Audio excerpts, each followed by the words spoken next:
ወደ ቆሮንቶስ የአንደኛ ቆሮንቶስ ላይ ምዕራፍ 13 ከቁጥር 1 ጀምሮ እስከ 7 ነው ማነበው።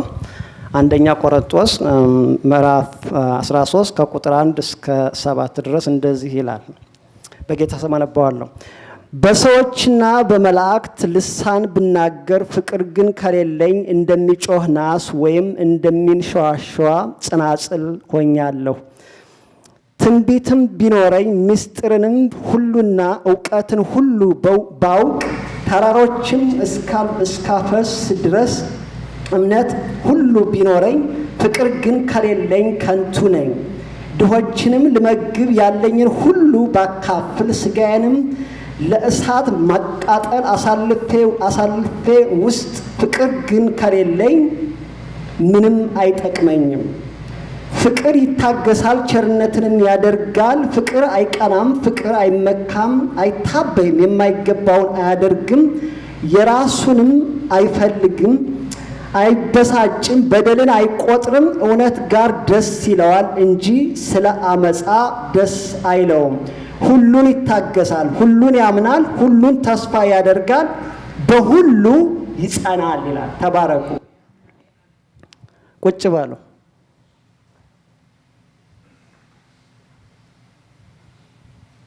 ኦኬ፣ ርዕሱን ላሳያችሁ ነበረ። ፎር ሰም ሪዝን የሪሞት ችግር ነው። ኦኬ ሄሪ ጋ ዛሬ የማካፈላችሁ ቃል የእግዚአብሔር ፍቅር በሚል ነገር ነው የምንነጋገረው። እንግዲህ ስለ እግዚአብሔር ፍቅር ነው የምንነጋገረው። ወደ ኋላ ወስዳችሁና ከዘፍጥረት ጀምሮ እግዚአብሔር እንዴት በምን አይነት ፍቅር እንደወደደን እኔ ጋር የእግዚአብሔርን ቃል እንካፈላለን ማለት ነው። ስለዚህ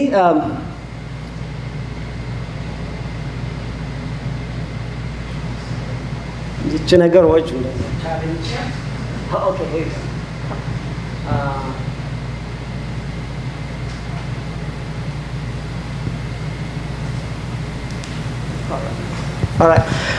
እግዚአብሔር እንዴት እንደወደደን በአራት ነገሮች ላይ ነው የማካፍላችሁ።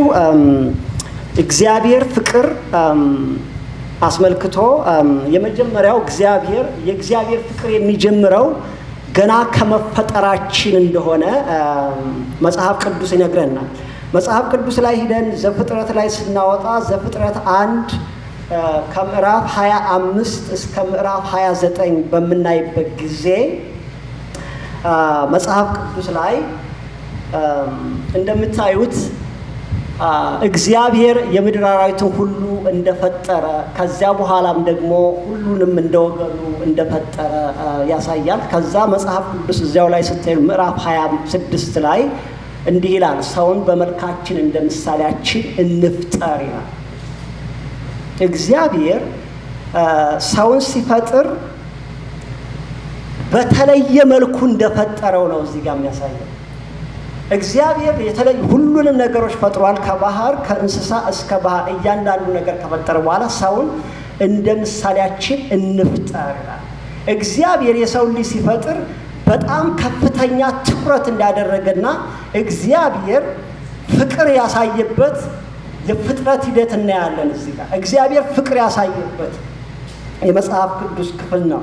እዚህ ጋር እግዚአብሔር ገና ከፍጥረታችን ማለት ነው። እዚህ ጋር እንደምናየው መጽሐፍ ቅዱስ ምዕራፍ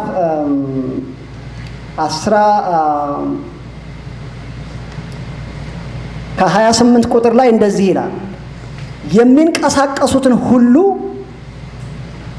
ግዟቸው። እንደገናም ከፍ ስትሉ ደግሞ እዚያው 26 ላይ በምድር ሁሉ የሚንቀሳቀሱትንም ሁሉ ይግዙ ይላል። ለሰው ልጅ እግዚአብሔር ስልጣን ሰጥቶታል እዚህ ጋር እና እግዚአብሔር የሰው ልጅ ሲፈጥር ከስልጣን ጋር ነው የፈጠረው።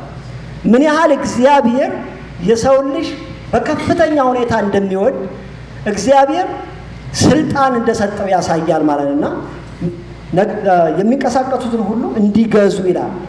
እንደገና 29 ላይ ስትሄዱም ደግሞ መብል ይሆናችሁ ዘንድ በምድር ፊት ሁሉ ላይ ዝሩ፣ በእርሱም ያለውን ሐመልማል ሁሉ የዛፍን ፍሬ የሚያፈራውንም ዘር ያለውንም ዛፍ ሁሉ ሰጠኋችሁ። እግዚአብሔር የሰው ልጅ ሲፈጥር ከብዙ ስልጣንና ከብዙ ባርኮት ጋር እንደፈጠረው ያሳያል ማለት ነው። እና በምስሉ መፍጠሩ ከሚገባው በላይ ለሰው ልጅ እግዚአብሔር ከፍተኛ ትኩረት፣ ጥንቃቄ፣ ፍቅር እንዳሳየ ይነግረናል ማለት ነው። ወደ ቀጣዩ ስንሄድ ሁለተኛው እግዚአብሔር ለዘላለም አዲስ ቃል ኪዳን እንደሰጠ ያሳያል። እግዚአብሔር ለዘላለም አዲስ ቃል ኪዳን እዚሁ ዘፍጥረት ላይ እንደምታዩት ማለት ነው። ዘፍጥረት 3 ከ6 እስከ 13 በምናነብበት ጊዜ ያው አዳምና ሔዋን በኤደን ገነት ላይ የማይበላውን በመብላት ከእግዚአብሔር ሕልውና ፈቀቅ እንዳሉ መጽሐፍ ቅዱስ ይነግረናል። ሆኖም ግን እዚያ ላይ እግዚአብሔር የከለከለውን በበሉ ጊዜ ዓይኖቻቸው እንደተከፈቱ ይነግረናል። ዓይኖቻቸው ደግሞ የተከፈቱት የውድቀት ዓይን እንደተከፈተላቸው ነው የሚያሳየው ማለት ነው። ዓይናቸው ተከፈተላል። ከበሉ በኋላ ዓይናቸው ተከፈተላል። የዓይናቸው ደግሞ የውድቀት ዓይን እንደሆነ መጽሐፍ ቅዱስ ይነግረናል ማለት ነው። ራቁታቸውን እንደሆኑ አወቁ ይላል። ግን ይህንን ያደረጉት መቼ መሰላችሁ? ቀኑ በመሸ ጊዜ ነው ይላል። ቀኑ በመሸ ጊዜ የእግዚአብሔርን ድምፅ፣ የአምላክ ድምፅ ከገነት ውስጥ ሲመላለስ ሰሙ ይላል። ቀኑ በመሸ ጊዜ አይዶን ነው። መጽሐፍ ቅዱስ ላይ ጠዋት እግዚአብሔር ጠርቷቸው አልሰሙትም አይልም። ስለማይል አልላችሁም። ግን ቀኑ በመሸ ጊዜ ሰሙት ይላል። ምናልባት እግዚአብሔር ጠዋት ጠርቷቸው ይሆን፣ ዋርኒንግ ሰጥቷቸው ይሆን እንዳይበሉ፣ ምናልባት ሳይሰሙ ቀርተው ይሆን፣ ከበሉ በኋላ በመሸ ጊዜ እንደሰሙ ይናገራል ማለት ነው። ስለዚህ ቀኑ ከመሸ በኋላ የእግዚአብሔርን ድምፅ እንደሰሙ ራቁታቸውንም እንደሆኑ ስላወቁ ተሸሸጉ። ራቁታችንን ነንና ፈራን ብለው እንደተናገሩ ያሳያል ማለት ነው። እና እግዚአብሔር ሲናገር ወይም እግዚአብሔር መልእክት ሲያመጣ እግዚአብሔር በምንም ሊሆን ይችላል። በመዝሙር ሊሆን ይችላል፣ በጸሎት ሊሆን ይችላል፣ በህልም ሊሆን ይችላል፣ በራእይ ሊሆን ይችላል። እግዚአብሔር ሳይመሽ እንድንሰማ እግዚአብሔር ይርዳን። ሳይመሽ እንድንሰማ እግዚአብሔር ይርዳን። አሜን። ያ እና ከመሸ በኋላ ነው የሰሙት። ነገር ግን ነገሮች ከተበላሹ በኋላ ነቁ ማለት ነው። ስለዚህ ከጎናችሁ ያለውን ሰው እግዚአብሔርን ሳይረፍድ ሳይመሽ ስማ በሉ። ያ ከዚያ በኋላ ያው እግዚአብሔር ጥያቄ ሲጠይቅ ያሉት ነገር ትንሽ እንትን ይላል። ለምን በላሽ ለምን በላ ሲባባሉ እሷ ናት አይ እባቡ ነው መባባል ጀመሩ።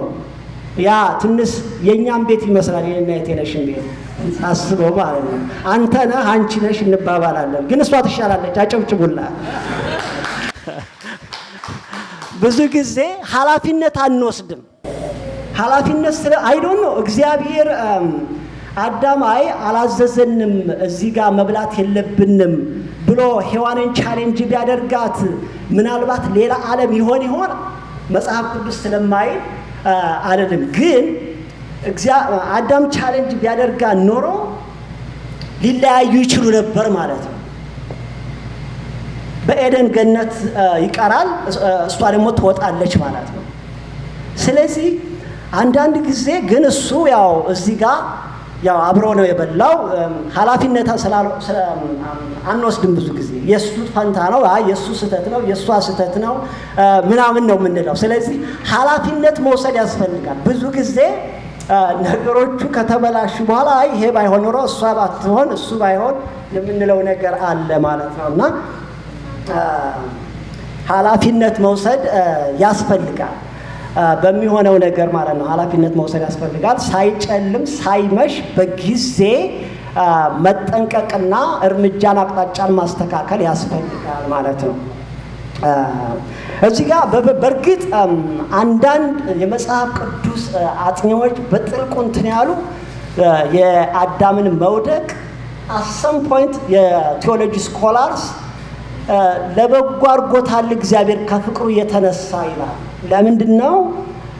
አሁን ይህ ዓለም ኢዝ ሞር ቢዩቲፉል ነው እንደምታዩትና ብዙ ጊዜ ሰው ሲሞት ራሱ እናዝናለን። ኦፍኮርስ መጽሐፍ ቅዱስ ነውና እንድንኖር ነው የምንፈልገው፣ እንድንሞት ወደ ግዛ እንድንሄድ አንፈልግም። እና እግዚአብሔር ለበጎ ቀይሮታል። ከኤደን ገነት የተሻለ ይሄንን ምድር ውብ አድርጎ እግዚአብሔር ለሰው ልጅ ሰጥቶታል አሳልፎ እንደገና ይላሉ ማለት ነው። ያና እግዚአብሔር ፍቅር በየጊዜው ያበዛል ለሰው ልጅ በየጊዜው ፍቅር ያበዛል ማለት ነው። እና ከዚያ በኋላ ወደ ቀጣዩ ስወስዳችሁ ዘፍጥረት 3:21 ላይ እግዚአብሔር ምን አደረገላቸው? የቁርበትን ልብስ አደረገላቸው፣ አለበሳቸው ይላል። እነርሱ የቅጠል ነበር የለበሱት ራሳቸውን። ነገር ግን እግዚአብሔር አልተዋቸውም፣ ምሕረት አደረገላቸው። ምሕረት አደረገላቸውና ልብስ አለበሳቸው፣ የተሻለ አለበሳቸው ማለት ነው።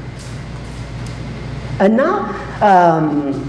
እግዚአብሔር ምሕረት እንዳደረገላቸው ያሳያል። እዚህ ጋር 33 ላይ ስትመለከቱት ከዚያ ወራት በኋላ ከእስራኤል ቤት ጋር የሚገባው ቃል ኪዳን ይህ ነውና ይላል። ትንቢተ ኤርምያስ 3:21 ላይ ስትሄዱት ማለት ነው ይላል እግዚአብሔር ሕጌን በልቦናቸው አኖራለሁ፣ በልባቸውም እጽፋለሁ፣ እኔም አምላክ ሆናቸዋለሁ፣ እነርሱም ሕዝብ ይሆኑኛል። እያንዳንዱ ሰው ባልንጀራውን እያንዳንዱም ወንድሙን እግዚአብሔርን እወቅ ብሎ አያስተምርም፣ ከታናሹ ጀምሮ እስከ ታላቁ ድረስ ሁሉ ያውቁኛል ይላል እግዚአብሔር ይላል። ከዚያ በደላቸውን እምራቸዋለሁ፣ ኃጢአታቸውንም ከእንግዲህ ወዲህ አላስብም። እግዚአብሔር ምሕረት አደረገ። ምሕረት ያደርጋል እግዚአብሔር ሁል ጊዜ ማለት ነው። እግዚአብሔር ሁል ጊዜ የምሕረት አምላክ ነው።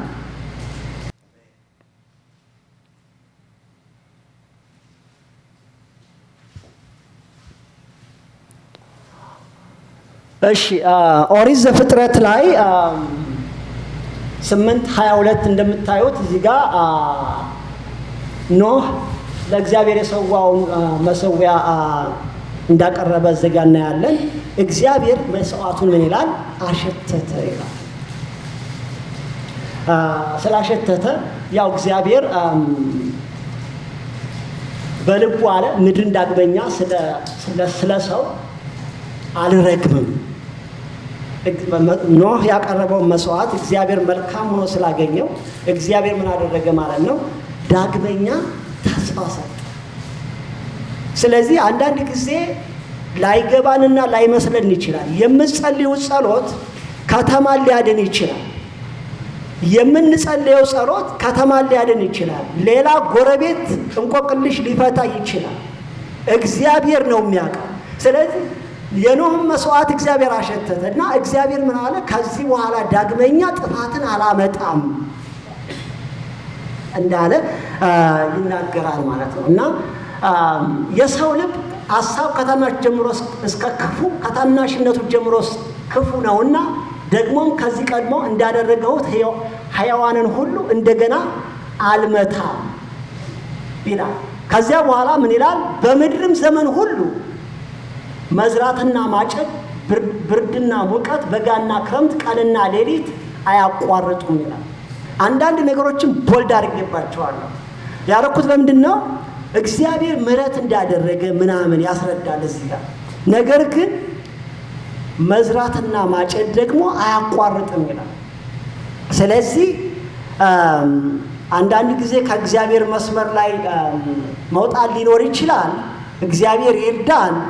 ግን ሰው ለሚያደርገው ለእያንዳንዷ ነገር መዝራትና ማጨድ እንዳለ የመጽሐፍ ቅዱስ ሕግ ነው ማለት ነው። የምንኖረው በመጽሐፍ ቅዱስ ሕግ ነው። ስለዚህ ሰው የሆነ ነገር ሲያደርግ እግዚአብሔር ያልፈቀደው ከሆነ በቃ ማጨድ ሊኖር ይችላል ማለት ነው። ስለዚህ መጥፎ ዘር እንዘራለን ማለት ነው። እግዚአብሔር ይጠብቀን። አሜን። እና እግዚአብሔር ይወደናል፣ እጅግ ይወደናል። እግዚአብሔር የፍቅር አምላክ ነው። ወደ በኋላ እመጣለሁ። ግን ያም ቢሆን እግዚአብሔር ደግሞ የሕግጋት አምላክ ነው። ለምን? ምክንያቱም እኛ ለምን ስንጸልይ ጠዋትና ማታ 24 ሰዓት ብንጸልይ ፀሐይቱን በደቡብ እንድትወጣ ማድረግ ላንችል እንችላለን። ሕግ ነው። የእግዚአብሔር ሕግ ላይለወጥ ስለሚችል ማለት በዛው ነው የምንኖረው። ስለዚህ ማዝራትና ማጨድ የሚለው ትንሽ የሚያስደነግጥ ስለሆነ ለዛ ነው ያሰመርኩበት ማለት ነው። ሌላው ኦሪት ዘፍጥረት ላይ በምንሄድበት ጊዜ ከ9 እስከ 11 በምታዩበት ጊዜ እዚህ ጋር ቃል ኪዳኔንም ለእናንተ አቆማለሁ፣ ሥጋ ያለውን ሁሉ ዳግመኛ በጥፋት ውሃ እንደማይመታ ይናገራል ማለት ነው።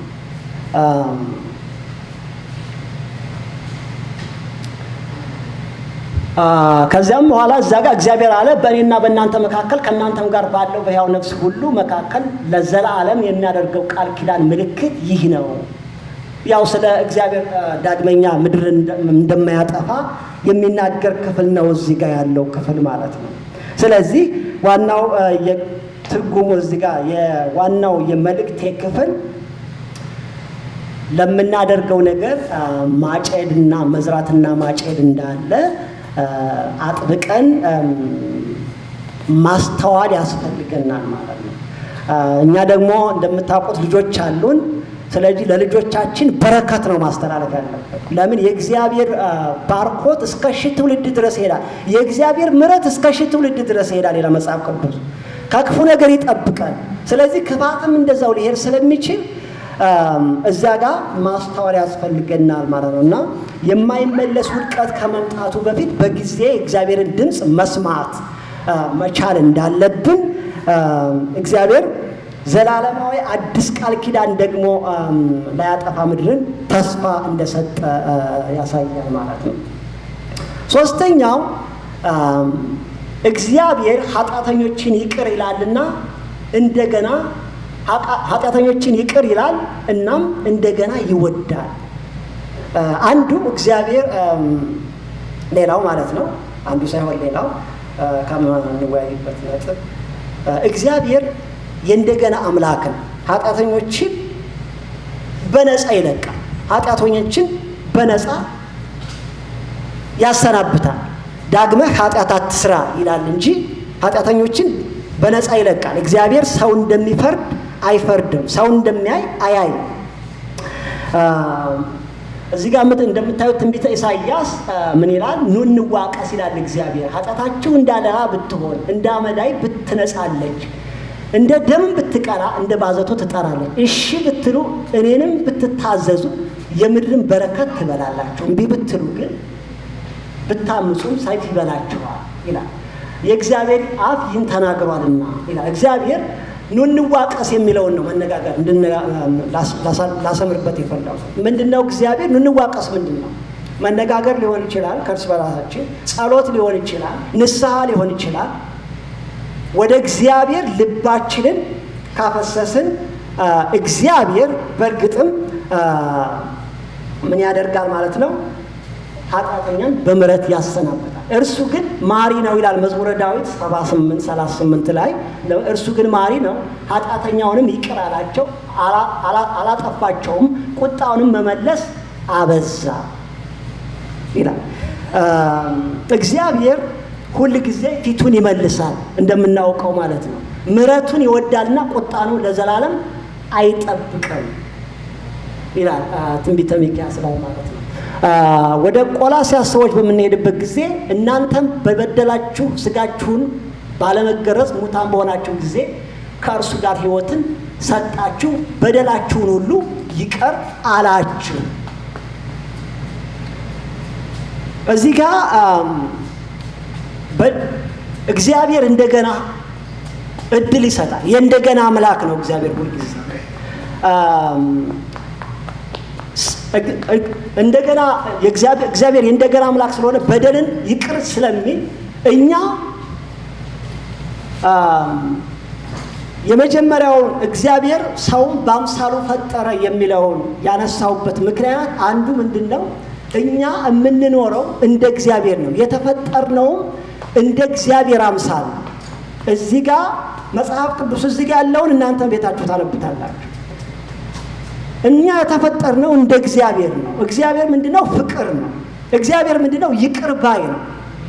እኛ እሱን እንድንሆን ነው የሚያስፈልገው እንጂ እዚህ ጋር ያለው ሁሉም ሰው የሚያነበው ነው። ሁሉም ሰው መጽሐፍ ቅዱስ ስላለው ማለት ነው። እና እግዚአብሔር ለምንድነው እኛ የሚከብድብን? ሰዎች የማይሆን ነገር ከተናገሩ ለምን ይከብድብናል? በእግዚአብሔር አምሳል ከተፈጠርን እግዚአብሔርን እየመሰልን መኖር አለብን ማለት ነው። ለምን? እግዚአብሔር ዝም ብሎ እግዚአብሔር ከተራው እንስሳ ለይቶ ስለፈጠረን ማለት ነው። ተለይቶ የተፈጠረ ሰው ደግሞ እንደ እግዚአብሔር ይቅርታ ማድረግ አለበት፣ እንደ እግዚአብሔር መማር አለበት፣ እንደ እግዚአብሔር መውደድ አለበት ማለት ነው። እንደዛ ካልሆነ አይሆንም። ግን ያ ማለት ቀላል ነው ማለት አይደለም። ሰምታይምስ ምናልባት አርጊመንት ውስጥ የገባችሁትን ሰው ምናምን ወይም በድሎናል ብለን የምናስበውን ሰው ይቅርታ ማለት ወይም ፔንፉል ሊሆን ይችላል። ነገር ግን እግዚአብሔር መልካም ነው። አሜን። እንደማወራው ቀላል ነው እያልኩ አይደለም። ስጋ አለብን፣ ደካሞች ነን። ስለዚህ ለምን እሷ እንድትለኛለህ እሱ እንድለ አይ እገሌ ለምን እንደዛ ያርጋል እንላለን ማለት ነው። ስለዚህ ግን እንደ እግዚአብሔር ስለሆነ የምንኖረው እግዚአብሔርን ስለሆነ የምንመስለው ይቅርታ ማንኛውንም ነገር ደግመን እድል መስጠት መቻል አለብን ማለት ነው። ደግመን እድል ስንሰጥ ደግሞ እግዚአብሔር በዚህ ጋር ምንድነው የሚለው? ደግሞ እንደሚወዳቸው ነው የሚናገረው። እኛ አንዳንድ ጊዜ አይ ዶንት ኖ ምናልባት አለመረዳትም ሊሆን ይችላል። ለምሳሌ አንድ ሰው ጋር አይ ቢያስታርቀኝ ዳኒ አይ ነው ትችለታለሁ እንላለን። ግን እኮ ጥቅጥቅ አድርገነዋል እኮ ትችለታለሁ ብንልም በአፋችን ነው እንጂ ወይም ትችላታለሁ ብንል በአፋችን ነው እንጂ አፕሮች አናረጋቸው አንቀርባቸውም ማለት ነው። በቃ በደልን አለመቁጠር ማለት ምን ማለት ነው? እንደገና መውደድ ማለት ነው። እንደገና መውደድ የተፈጠረውን ነገር ረስቶ በአዲስ አስተሳሰብ፣ በአዲስ ፍቅር፣ በአዲስ መንፈስ እንደገና ቀረቤታ መጀመር ማለት ነው። እንደገና ስታርት ኦቨር ማለት ነው እንጂ ይቅርታ አድርጌላታለሁ እኮ ብለን ደውለን አንድ ቀን ጠይቀናት አናውቅም ወይም ጠይቀነው አናውቅም ማለት ነው። ሪሊ ይቅርታ አድርገናል? አይ ዶንት ኖ። ስለዚህ ጀስት ፎርጌት ኢት ድሌት አድርገው ማለት ነው። ድሌት ያረከው ነገር አይመጣም። ስለዚህ ድሌት ካረግን በቃ እንደገና ስታርት እንደገና መውደድ፣ እንደገና ያንን ሰው ያችን ሰው አፕሮች ማድረግ፣ እንደገና መቀራረብ፣ እንደገና መጠያየቅ፣ እንደገና መዋደድ፣ እንደገና ዘመድ መሆን አስፈልጋል ማለት ነው። ይህን እንድንሆን እግዚአብሔር አብዝቶ ጸጋውን ያብዛል።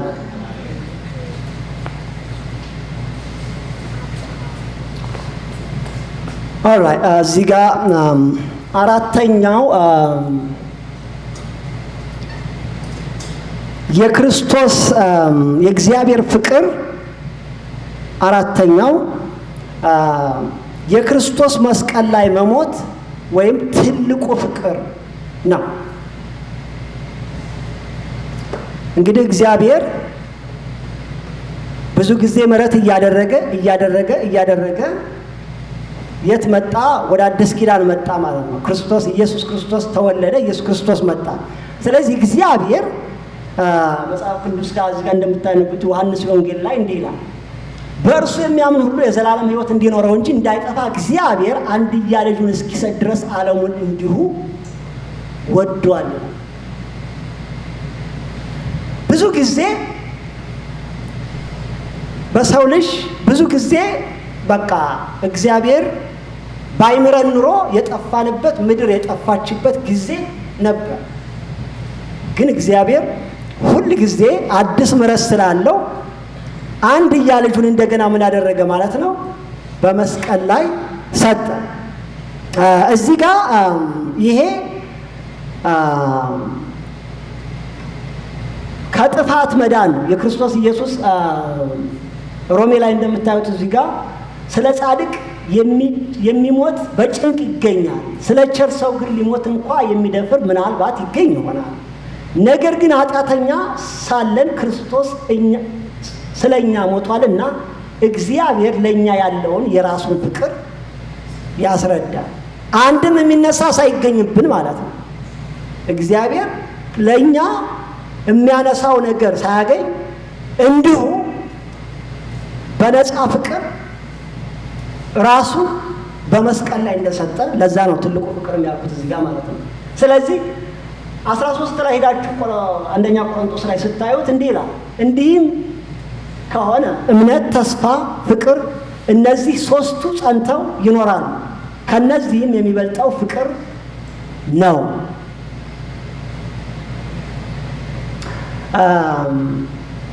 በመሰረቱ ፍቅር የክርስትና ዋነኛው መሰረታዊ ፋውንዴሽን ነው። ለምን? ክርስቶስ በመስቀል ላይ ባይኖር ኖሮ የኛም እዚህ መኖር አይኖርም። ትልቁ እግዚአብሔር ለሰው ልጅ ያሳየው ፍቅር የክርስቶስ ኢየሱስ ፍቅር ነው። ዛሬ ስለ ፍቅርም ልናገር የፈለኩት እዚህ ጋር ምንድነው? ብዙ ተአምራት ልናደርግ ብንችል፣ የፈለግነው ነገር ብንሆን፣ የፈለግነው ሳይንቲስት ብንሆን፣ የፈለግነው ማንም እንሁን፣ ፍቅር ከሌለ እንደ መጽሐፍ ቅዱስ ዋጋ እንደሌለው መጽሐፍ ቅዱስ ይናገራል። ለምንድነው?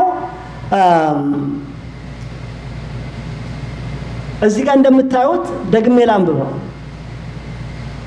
እንዲህም ከሆነ እምነት፣ ተስፋ፣ ፍቅር እነዚህ ሶስቱ ጸንተው ይኖራሉ ይላል። እምነት፣ ተስፋ፣ ፍቅር። ከሁሉ የሚበልጠው ግን ፍቅር ነው ይላል። ከዛም አንደኛ ዮሐንስ ላይ በምናይበት ጊዜ እዚህ ጋር እንደምታዩት ወዳጆች ሆይ ይላል፣ ፍቅር ከእግዚአብሔር ስለሆነ የሚወደውም ሁሉ ከእግዚአብሔር ስለተወለደ የሚወደውም ሁሉ ከእግዚአብሔር ስለተወለደ እግዚአብሔርንም ስለሚያውቅ እርስ በርሳችን እንዋደድ። ፍቅር የሌለው እግዚአብሔርን አያውቅም፣ እግዚአብሔር ፍቅር ነውና ይላል።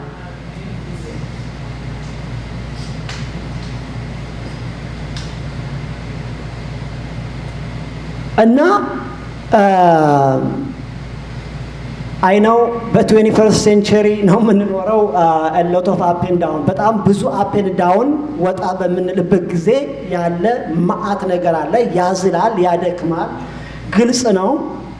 ግን እግዚአብሔር ደግሞ ከሁሉ በላይ ነው። ለምን መሰላችሁ? የክርስቶስ ኢየሱስ ሞት በጽድቅ የመኖር ብቃት ስለሆነ፣ የክርስቶስ ኢየሱስ ሞት አዲስ ኪዳን ስለሆነ፣ አዲስ የህይወት ተስፋ ስለሆነ፣ አዲስ የህይወት ብርሃን ስለሆነ፣ አዲስ የመንፈስ ቅዱስ እግዚአብሔርን መስሎ የመኖሪያ ምክንያት ኢየሱስ ክርስቶስ ስለሆነ ማለት ነው። ኢየሱስ ክርስቶስ ስለሆነ በክርስቶስ ኢየሱስ ሁሉ ይቻላል። ስለዚህ እዚህ ጋር በመንፈስ ቅዱስ የእግዚአብሔርን ፈቃድ ለመከተል ብቃት የሚሆነው ኢየሱስ ክርስቶስን ኢየሱስን ስናይ ነው። ጌታን ስናይ ጌታ ከደረሰበት ነገር በላይ የሚደርስብን አይኖርም። ስለዚህ ፍቅር ላይ ትኩረት ማድረግ ያስፈልገናል። ፍቅር ከሌለን እምነታችን ኮሽን ማርክ ውስጥ ይገባል። የክርስቶስ ኢየሱስ ክርስቶስንም ደም ደግሞ ማድፋፋት ነው የሚሆነው። ለምን? የእምነታችን ማዕከል የኢየሱስ ክርስቶስ በመስቀል ላይ ሞት ስለሆነ፣ በመስቀል ላይ ሞቱ ደግሞ ፍቅር ስለሆነ ማለት ነው። ስለዚህ የፈለግነው ባለእውቀተኛ ልንሆን እንችላለን። የቴዎሎጂ ትምህርት ቤት ወይኛ ሊሆን ይችላል እውቀቱ ለሌላዎቹ የተረፈ። ፍቅር ከሌለን ግን የመዳናችን ምስጢር ጥያቄ ውስጥ ሊገባ ይችላል ማለት ነው። ስለዚህ እግዚአብሔር ፍቅር ያብዛል። ምናልባት አንዳንድ ጊዜ ሰው ስለሆን ከሰው ጋር አርጊመንት ምናምን ሊኖር ይችላል። እግዚአብሔር በረዳችሁ መጠን ግን ፈጥናችሁ ይቅርታ ጠይቋቸው፣ ፈጥናችሁ እርሱላቸውና እንደገና ህብረታችሁን እንደገና ቀጥሉ፣ እንደገና መዋደዳችሁን ማለት ነው። ስለዚህ ፍቅር ወሳኝ ነገር ነው። ይሄ ነው አሁን እየጎደለን ያለው እየጠፋም ያለው። በተለይ በዚህ ጊዜ ቻሌንጁ ነገር ይሄ ነው። ሰዎች የሆነ ነገር ጋር መግባባት ላይ ካልደረሱ ተነጋግሮ ከመፍታትና እንደገና ከመዋደድ ይልቅስ ምንድን ነው የሚሆኑት? በተለያየ ቦታ መሄድ። ለዛ እኮ ነው በአሁኑ ሰዓት እኮ ለዛ እኮ ነው በቤተ ክርስቲያን ተጋብተው ፍች የሚካሄደው። ለዛ ነው በአንድ ላይ ሆነው ቢዝነስ ፓርትነር ሆነው ቢዝነስ ከፍተው ሁሉም እንደገና ቢዝነሱን ከስሮ ለየብቻ የሚሄዱት እኮ ፍቅር ስለሌለ እኮ ነው። የኔ ነው እኔ ብቻ የሚል ነገር እኮ ስላለ ነው። ስለዚህ በመንግስት ጋር ስትመጡ አንድ ነገር ለማስፈጸም ጦርነት የሚመጣው ምን ስላለ ነው? በቃ ፍቅር ስለሌለ ነው። የሀገር ፍቅር የህዝብ ፍቅር ስለሌለ ነው ማለት ነው። የሀገር ፍቅር የህዝብ ፍቅር ካለ ሁሉ ነገር ቀላል ነው። ፍቅር የሚገለጸው በክርስቲያኖች ብቻ አይደለም። በክርስቲያን በሆኑትም ባልሆኑትም ሰዎች ፍቅር ይገለጻል። ጌታን የማያውቁትም ሰዎች ብዙ ምሕረት ቸርነት ሲያደርጉ እናያለን። እንደውም ከኛም የተሻለ ፍቅር ከኛም የተሻለ ርኅራኄ ሊኖራቸው ይችላል ማለት ነው። እኛም ደግሞ ጌታ ቤት ተቀምጠን ምናልባት ልናንስ እንችላለን፣ አላቅም፣ እግዚአብሔር ነው። ስለዚህ ምንድነው ፍቅር በጣም አብዝተን ሊኖረን ይገባል ማለት ነው። እና ለዛ ነው አንድ ጊዜ ድሮ ነው ጃፓን በሱናሜ ተመታች ማለት ነው። ጃፓን በሱናሜ ስትመታ ጠቅላይ ሚኒስትሩ ምንድነው ያደረገው? በጣም ብዙ ጥፋት ጠፍቶ ስለነበረ አይ ሪዛይን አደርጋለሁ አለ። ሪዛይን አደረገ። ለምን? ሌላ ይህንን የጠፋ ጥፋት መስራት ማስተካከል የሚችል መሪ ይምጣና ይቀመጥ፣ እኔ ሪዛይን አደርጋለሁ አለ። ያን ያደረገው ስልጣን እንግዲህ ይመቻል እንደምታውቁት ራይት። ያ ስልጣን በጣም ለዛ ነው ጦርነት ያለው በሲሪያ ላይ በሊቢያ ላይ አገሮችን የበታተነው እንደምታውቁት ስልጣን ስለሚፈልጉ ነው። መሪዎቻቸው አንዴ እዛ ላይ ካወጡ ስለማይወርዱ ነው። ህዝብ የሚወድ ሰው ግን ኖ የኔ ወንበር የኔ እንትን ገደል ይግባ የኔ ጥቅም ብሎ ይሄዳል ማለት ነው። ስለዚህ ፍቅር ቤተክርስቲያን ላለ ሰው ብቻ አይደለም የሚያስፈልገው፣ ለዓለም ያስፈልጋል ፍቅር። አሁን እንደምታዩት የዩክሬንና የራሻ ጦር በየጊዜው ዘግናኝ ነው አይደል? ጠቅላይ ሚኒስተሩ ወይም ፕሬዝዳንት ተብዬው ምንድነው የሚያደርጉት ብላችሁ ስታስቡ የራሳቸውን ጥቅም ብቻ ስለሚያዩ ነው። በየጊዜው ህዝብ ይሞታል፣ ንብረት ይወድማል።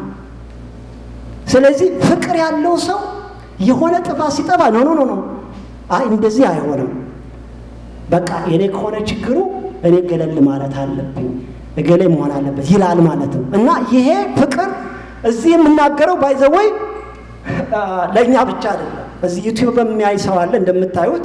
ስለዚህ ብዙ ሰው ነው ይሄንን የሚያየው ማለት ነው። ስለዚህ ፍቅር ለክርስቲያኖችም ብቻ ሳይሆን በጠቅላላ ለሰው ልጅ ሁሉ ፍቅር ያስፈልጋል። ፍቅር ካለ ጦርነት የለም። ፍቅር ካለ ረሃብ አይኖርም። ፍቅር ካለ በሽታ አይኖርም። ነገር ግን ራስ ወዳድነት ሲኖር፣ ገንዘብ ማካበት ብቻ ሲኖር ተፈጥሯዊ በሽታ ቀርቶ ሰው ሰራሽ በሽታ ሊሰራ ይችላል ማለት ነው። ስለዚህ እግዚአብሔር ፍቅርን ያብዛ። አሜን። እግዚአብሔር ፍቅርን ለኛም ለዓለም ለሰው ሁሉ እግዚአብሔር ለፈጠረው ሰው ሁሉ እግዚአብሔር ፍቅርን ያብዛ። ስለዚህ የጌታ ኢየሱስ ክርስቶስ ሳይገባን እንደወደደ ዘላለማዊና የማይለወጥ ፍቅር እንዳለው በመስቀል ላይም ደግሞ የተሰቀለው ኢየሱስ ክርስቶስ ለኛ ነው። ይህ ትልቁ ፍቅር ነው ማለት ነው። ፍቅር ደግሞ ከሁሉ ይበልጣል። ፍቅር የሌለው ሰው እግዚአብሔር ፍቅር ያብዛላል። እግዚአብሔር በተለይ እግዚአብሔር ለመሪዎች ፍቅር ያብዛላቸው። አሜን። ለመሪዎች ፍቅር ያብዛላቸው። ስንት ስቃይ በምድር ላይ ያለው የሰው ልጅ ፍቅር ስለሌለው ነው። ፍቅር ቢኖረው ኖሮ በቀላሉ በአንድ ሲግኔቸር መቆም የሚችሉት ጦሮች አመታት የሚፈጁት ህዝብ ከቦታው የሚፈነቃቀለው ከቀየው የሚሰደደው ኑሮ አልባ የሚሆነው ፍቅር ስለሚያንስ ነው ማለት ነው። እስኪ አጠገባችሁ ያለውን ሰው እወድሃለሁ በሉት። እወድሃለሁ ተባባሉ። እወድሃለሁ ዳንዬ፣ ሁላችሁንም እወዳችኋለሁ። እወድሃለሁ ወጁ።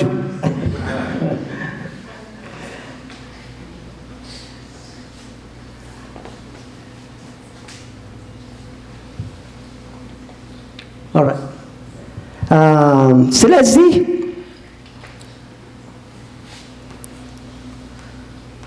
ኢየሱስ ክርስቶስ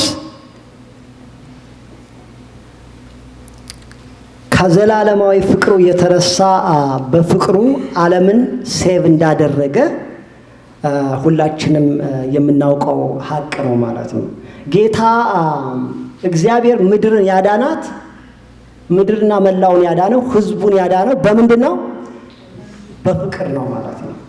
ስለዚህ እግዚአብሔር ፍቅር ያብዛልን። ይህን ብዬ በጸሎት እንጨርሳለን ማለት ነው።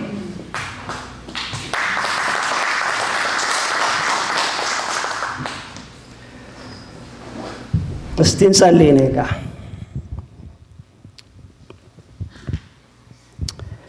እግዚአብሔር እናመሰግንሃለን። ምሕረትህ ቸርነትህ ብዙ ስለሆነ እግዚአብሔር አንተ የፍቅር አምላክ ስለሆንክ በእውነት እናመሰግንሃለን።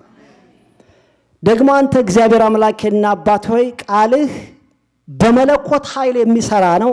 እኔና ወንድሞች እህቶች ስንነጋገር ቃልህ አልፎ ምድርን ስለሚፈውሳት፣ ቃልህ አልፎ ፍቅር አብዝቶ ማግኘት ለለበት ስለሚደርስ እኔና ወንድሞች በእምነት እንጸልያለን። በኢየሱስ ክርስቶስ ስም ፍቅርህ ከቤተ ክርስቲያን ወጥቶ ዓለምን ያድርሳት ጌታ ሆይ። በጌታ በኢየሱስ ክርስቶስ ስም ፍቅርህ ለእኛ ተገልጦልን እግዚአብሔር አምላኬና አባት ሆይ በጌታ በኢየሱስ ክርስቶስ ስም መሪዎች በፍቅርህ መሪዎችን እንዳገኝ ህዝብህ ላይ በፍቅር እንዲበዛ በኢየሱስ ክርስቶስ ስም እግዚአብሔር ሆይ የእንደገና አምላክ መንፈስህ የሚሰራ ለህዝብ የሞትክ እግዚአብሔር ይችን ዓለም በዋጋ የገዛሃት ነህ። ህዝብህን በዋጋ የገዛህ ነህ ጌታ ሆይ። በዋጋ የተገዛ ህዝብህ በጌታ በኢየሱስ ክርስቶስ ስም እግዚአብሔር አምላኬና አባት ሆይ ፍቅር ከእንደገና በምድር ላይ የለመለመ ይሁን በኢየሱስ ክርስቶስ ስም። እግዚአብሔር ሆይ ግለኝነት እግዚአብሔር ሆይ እኔ ብቻ ሰልፍ ሴንተር እግዚአብሔር ሆይ ከምድር ላይ ይጥፋ በኢየሱስ ስም። አምላክ ሆይ በኢየሱስ ክርስቶስ ስም ይቺ ምድር አንተ ይህ ህዝብ አንተ የሞትክላት እግዚአብሔር ሆይ ህዝብ የሞትክለት ቋንቋ ሳትለይ እግዚአብሔር ሆይ ምንም ሳትለይ ሃሌሉያ የሞትክለት ህዝብህ በኢየሱስ ክርስቶስ ስም ፍቅርህ አብዝቶ እንደገና ይጨመር። አብዝቶ ፍቅርህ እንደገና ይጨመር። እግዚአብሔር ሆይ ፍቅርህ ይውጣ። እንደ ፀሐይ እንደ ጠዋት ፀሐይ ፍቅርህ ያብራ በኢየሱስ ስም። ያንተ ፍቅር በኢየሱስ ስም በመስሪያ ቤቶች ይብራ። ያንተ ፍቅር በኢየሱስ ክርስቶስ ስም በቤተ መንግስት በዋይት ሃውስ ይብራ።